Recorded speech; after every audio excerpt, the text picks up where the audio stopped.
السلام علیکم، آن نیوز کے ساتھ میں ہوں صبا کامران۔ انتہائی افسوسناک خبر شامل کرتے ہیں 20 سالہ فوڈ ڈیلیوری رائڈر نوید سعید، جو افطار سے قبل 3 تلوار کلفٹن پر واقع رہائشی عمارت میں آرڈر ڈیلیور کرنے گیا تھا، لیکن بدقسمتی سے لفٹ خراب ہونے کے باعث دم گھٹ کر لفٹ میں جان سے ہاتھ دھو بیٹھا۔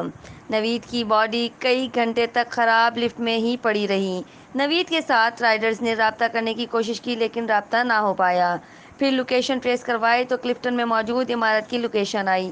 نوید کے ساتھی رائڈرز نے اپنی مدد کے آپ کے تحت باڈی نکالی اور ہسپتال منتقل کیا۔ 20 سالہ نوید، جو اپنے گھر والوں کے لیے روزگار کمانے نکلا تھا، یوں حادثے کا شکار ہو گیا۔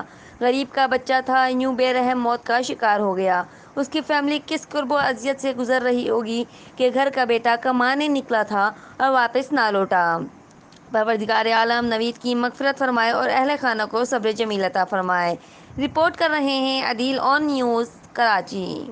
لائک کریں، کمنٹ کریں، شیئر کریں اور بیل آئیکن کو پریس کرنا مت بھولیں۔ دیکھتے رہیے آن نیوز۔